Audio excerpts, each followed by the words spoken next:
Ya, pemirsa, selanjutnya untuk melihat lebih dalam terkait dengan bursa domestik dan IHSG, kita akan berdialog bersama dengan Bapak Heri Prabowo, founder Lembaga Pendidikan dan Pelatihan Pasar Modal Investa. Halo, selamat pagi Pak Heri. Apa kabar Pak Heri hari ini? Selamat pagi Mbak Puja, Alhamdulillah sehat Mbak. Baik, terima kasih Pak Heri sudah bergabung bersama kami dalam Investor Market Opening. Pak Heri, tadi kita melihat bahwa di hari terakhir bursa ini tadi IHSG terus melesat ke arah 7.300. Meskipun sempat melemah juga ke 7.200, sangat fluktuatif. Namun apabila dilihat secara umum, bagaimana Anda melihat pergerakan IHSG di tahun 2023 ini? Ya Mbak Puja, memang secara umum tahun 2023 ini merupakan tahun yang sulit ya, di mana nilai transaksi turun dan indeks harga saham gabungan pun saya lihat sampai kemarin itu tumbuh 6,6% ya. Dan pertumbuhan itu pun hanya terjadi pada kuartal 4 khususnya bulan Desember ini Mbak. Jadi memang banyak hal yang mempengaruhi ya kondisi bursa kita pada tahun 2023 itu Mbak. Ya, Pak Heri, Ya. kita tahu Namun bahwa secara year to date ini IHSG menguat 5%. Apakah secara umum penguatan dan performa ini sudah sesuai ekspektasi para pelaku pasar? saya kira kita sudah perhitungkan ya karena melihat ketidakpastian di tahun 2023 ya di mana inflasi tinggi, suku bunga naik dan juga ada geopolitik ya perang Ukraina dan Rusia yang terus berlanjut sampai saat ini itu menimbulkan ketidakpastian ekonomi secara umum dan akan mempengaruhi pergerakan indeks harga saham gabungan kita juga Mbak Puja. Baik, Pak Heri, salah satu sentimen yang juga menjadi perhatian di tahun 2023 adalah era suku bunga yang tinggi dan pelemahan rupiah yang bahkan kemarin sempat mencapai hampir 16.000 per USD. Apakah Anda melihat bahwa IHSG kita ini cukup kuat untuk menghadapi hal ini? Ya, kita masih beruntung dengan pertumbuhan perusahaan-perusahaan yang IPO dan pertumbuhan investor domestik ya, yang tumbuh pesat itu mampu mempertahankan IHSG kita tetap tumbuh di tahun 2023 ini, Pak Puja ya. Ya. Meskipun ya tadi saya sebutkan kondisinya memang amat sulit untuk di tahun 2023 ini, Mbak. Gitu. Baik, tapi Pak Heri, kalau kita membandingkan bursa kita di negara-negara ASEAN, kita masih nomor 2, masih di bawah Vietnam dari sisi kenaikan indeks. Namun memang kalau dibandingkan AS kita masih kalah ya. Tapi kalau Pak Heri melihatnya, apakah bursa Indonesia masih kurang menarik mungkin dibandingkan negara lain? Ya, ini memang perlu perhatian ya, di mana Amerika sendiri kalau diukur dari indeks Dow Jones kan naik 13%, Ya. sedangkan kita cuma tumbuh 5%. Mhm. Mbak, maaf, maaf. Eh, Baik, berarti ini ya, artinya dengan kita cuma tumbuh sekitar 5%, apakah memang artinya bursa Indonesia kurang menarik, Pak, dibandingkan negara lain? eh Bu- eh, begini, masalahnya kan karena itu ada penyebabnya kan, karena pertumbuhan ekonomi maupun tingkat suku bunga ya, maaf, tingkat suku bunga yang sangat tinggi di Amerika Ya. itu mempengaruhi aliran modal dari negara kita, Mhm. terutama itu ke Amerika dan sebagian itu masuk ke bursa saham di sana, sehingga memang ya kita mengalami eh, pertumbuhan yang sangat terbatas ya Mhm. untuk tahun 2023 ini.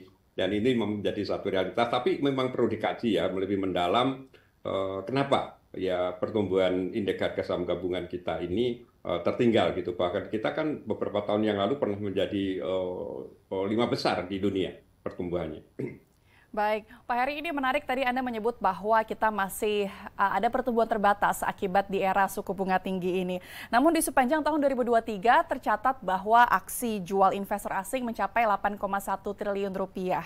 Apakah Anda melihat angka ini masih wajar di tengah era suku bunga tinggi tadi? Ya, Mbak, itulah ya. Jadi saya kira wajar karena dan itu dialami juga oleh beberapa negara berkembang ya, terutama di Asia Tenggara ini. Karena bagi pemilik dana itu mereka akan mencari suatu return ya, di mana untuk hasil investasinya, di mana ada pasar yang lebih lebih menjanjikan ya, mereka akan pindah ke sana.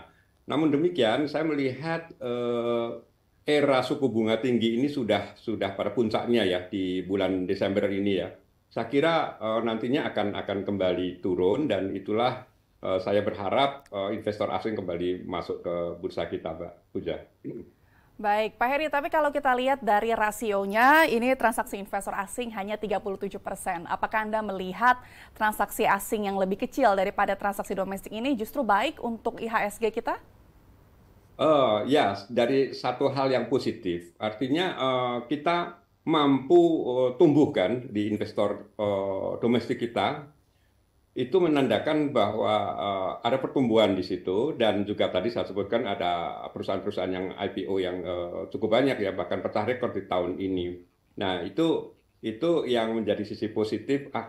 Intinya kita akan menjadi tuan rumah di bursa sendiri ya, Mbak. Sehingga nantinya tidak terjadi fluktuatif yang berlebihan gitu ya. Kalau kita hanya menggantungkan pada investor asing, maka kemungkinan akan terjadi volatilitas itu akan tinggi karena begitu investor asing itu meninggalkan bursa kita, maka ya terjadilah indeks harga saham yang anjlok dan nanti akan naik kembali. Nah, sekarang ini saya lihat stabil ya dengan mayoritas investor lokal ada di bursa kita sendiri, Mbak Puja. Namun demikian, saya kira investor asing tetap kita perlukan ya sebagai penopang atau pendukung permodalan kita, terutama nanti mengantisipasi jika ada perusahaan-perusahaan yang IPO yang jumlah yang besar, itu kalau tidak ada investor asing, nampaknya penyerapannya akan kurang dan itu kurang bagus.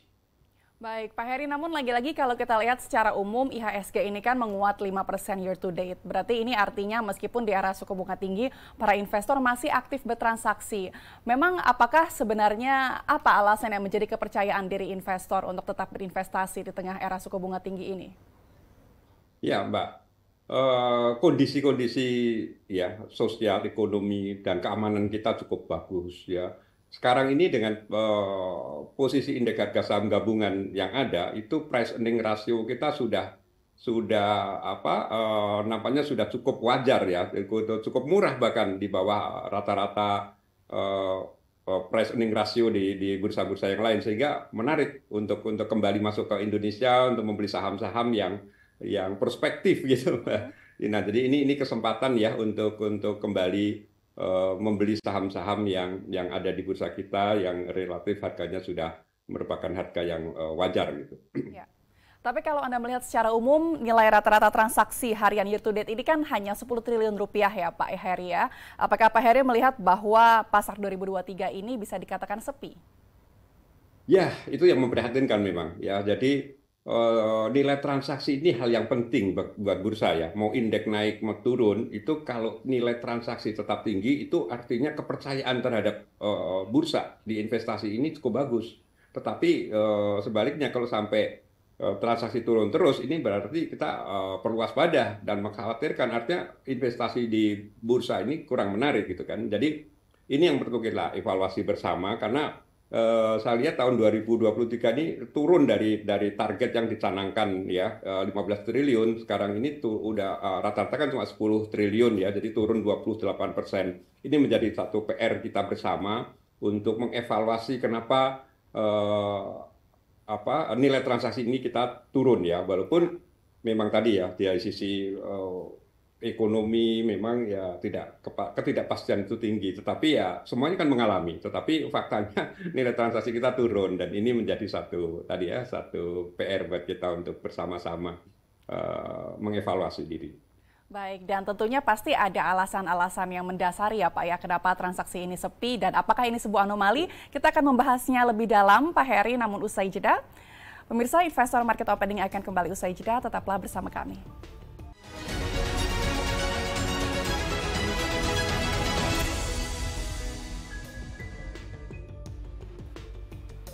Terima kasih Anda masih bersama kami dalam Investor Market Opening. Kita akan kembali melanjutkan dialog bersama dengan Bapak Heri Prabowo, founder Lembaga Pendidikan dan Pelatihan Pasar Modal Investa. Pak Heri, tadi kita sudah berbicara bagaimana transaksi IHSG di tahun 2023 ini termasuk sepi ya Pak ya, hanya 10 triliun rupiah. Tadi Bapak menyebut bahwa ini hal yang harus kita waspadai. Tapi kalau Pak Heri harus menjabarkan mungkin 3 alasan utama, kenapa sebenarnya pasar ini sepi? Ya, yang pertama, Mbak, ketidakpastian tadi ya, secara umum ya, ketidakpastian tentang kondisi ini akan mempengaruhi transaksi sehingga investor itu mereka membatasi ya untuk bertransaksi. Ya. Kedua, sekarang ini kan pesaingnya tambah banyak, ada investasi kripto dan sebagainya. Ini akan menjadi pilihan kan untuk investasi atau transaksi setidaknya dari para pemilik dana itu mau pilih yang mana. Itu yang kedua. Yang ketiga, Mbak, ini kan memasuki tahun politik ya. Jadi geopolitik ini sangat berpengaruh. Rata-rata orang pengusaha ini atau para investor mereka hati-hati. Mereka melihat dulu kondisi yang akan datang ini seperti apa. Jadi mereka itulah hal-hal yang mereka mengerem ya nilai transaksi itu. Itu antara lain. Namun dari sisi regulator ya otoritas juga perlu ya melihat apa penyebab dari nilai transaksi yang menurun cukup drastis ya dan ini dialami oleh sekian tahun kita baru mengalami kondisi-kondisi yang seperti ini kan sebelumnya tumbuh terus karena idealnya kalau perusahaan-perusahaan banyak IPO ya mereka kan banyak barang dagangan lah yang disuplai ke pasar gitu ya seharusnya itu menarik tetapi faktanya seperti ini dan ini yang sekali lagi menjadi concern kita bersama untuk mengevaluasi diri. Baik, tadi Pak Hari menyebut bahwa alasan pasar sepi ini karena ada faktor eksternal ya, seperti ketidakpastian dan juga tahun politik. Tapi kalau kita lihat dari faktor emiten ini sendiri, secara umum, apakah memang kinerja keuangan emiten ini sudah sesuai ekspektasi para pelaku pasar atau belum? Ya, kita lihat kalau dari data yang ada yang saya lihat itu 50% ya, sekitar 481 emiten itu kinerjanya tumbuh positif. Artinya sudah bagus lah ya dalam kondisi seperti ini bisa mencetak laba dan bahkan 332 emiten itu pertumbuhan labanya lebih dari 50%. Nah, ini tidak semuanya memang ya, tidak semua perusahaan-perusahaan yang blue chip gitu yang mencetak laba spektakuler, tetapi justru dari perusahaan-perusahaan yang menengah ke bawah itu yang mereka mencetak laba yang cukup signifikan, Mbak. Jadi ya inilah siklus dari ekonomi, siklus usaha, di mana tidak selalu perusahaan-perusahaan yang blue chip itu mencetak laba banyak. Ada beberapa kan yang kita lihat bersama-sama, contoh seperti Unilever, Semen Indonesia itu kan labanya juga turun, Mbak. Baik, tadi Pak Hari menyebut bahwa memang kalau secara kinerja keuangan emiten, secara umum banyak emiten yang mencatatkan kinerja positif. Tapi kalau kita lihat dari besaran dividen, apakah besaran dividen yang dibagikan ini sudah sesuai dengan ekspektasi para investor? Ya, saya kira ekspektasinya sudah cukup ya, dan bahkan ada kesadaran meningkat bahwa emiten-emiten itu cukup loyal membagikan dividen-dividennya ya. Dan saya kira itu bagus karena sebagai konsekuensi dari perusahaan yang IPO, ya mereka harus berbagi-bagi keuntungan ya. Karena saya masih melihat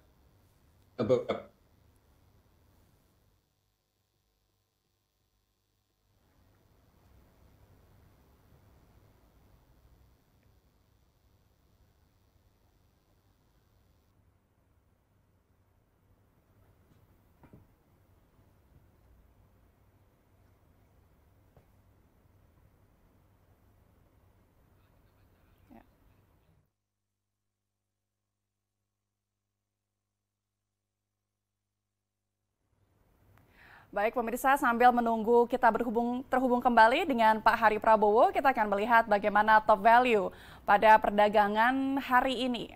Untuk top value ada emiten BBCA yang hari ini berada di jajaran top value dan menguat 0,53%. Sementara itu TPIA juga berada di top value dan kemudian kita melihat Aman Mineral yang dalam sejauh 2023 ini menunjukkan kinerja yang positif dan hari ini berada di top value yaitu menguat 1,96%. Begitu pula dengan Adaro Energy Minerals yang masih berada di jajaran top value dan ada sektor BBRI, maksud kami sektor perbankan BBRI yang hari ini juga berada di jajaran top value. Ya. Kita akan melanjutkan dialog bersama dengan Pak Hari Prabowo, founder Lembaga Pendidikan dan Pelatihan Pasar Modal Investa. Ya, Pak Hari, kalau tadi kita melihat, kita sudah berbicara bahwa besaran dividen ini sudah sesuai dengan ekspektasi pasar. Pak Hari, kita sama-sama tahu bahwa di tahun ini ada 79 emiten yang tercatat IPO di tahun ini. Bagaimana Anda melihatnya? Apakah dari sisi kualitas emiten-emiten baru ini sudah sesuai dengan ekspektasi pasar? Jujur, Mbak, ya, saya melihat itu banyaknya IPO dari perusahaan-perusahaan ini tidak direspon atau oleh banyak investor ya, karena kalau kita jujur melihatnya bahwa beberapa perusahaan yang IPO itu mari kita lihat ya, berapa mereka yang naik harganya dari saat perdana dan mana yang turun ya. Yang lebih tragis lagi, ada beberapa perusahaan yang belum lama IPO, sekarang harganya sudah di bawah Rp50 lah, ya, harga terbawah gitu. Nah, ini menunjukkan bahwa beberapa saham yang IPO itu kualitasnya belum memadai. Tetapi merasa saya jujur saya mengatakan itu semacam dipaksakan gitu, dan itu kasihan ya pada investor kalau memilih saham-saham yang kualitasnya kurang bagus seperti itu. Ya, berarti ini artinya dengan IPO, maksud kami dengan emiten yang baru melantai dan sudah fluktuatif, bahkan sudah ada yang di bawah 50 ya. Apakah ini artinya investor lebih percaya pada emiten-emiten lama yang sudah melantai sejak lama, Pak Hari? Saya pernah mengkaji demikian ya, setelah beberapa investor mencoba memasuk ke saham-saham IPO yang di level-level bawah begitu, dan ternyata lebih banyak ya dilakukan penggorengan harga sahamnya.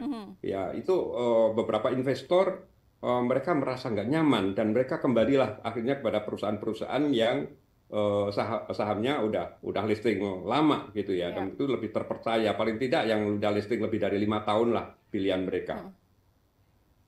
Baik, Pak Hari, terakhir Pak, apakah ditutup hari ini, bursa tutup hari ini, menurut Pak Hari, apakah kita akan mencatatkan rekor menuju level 7.300 lebih, dan bagaimana harapan Anda untuk 2024?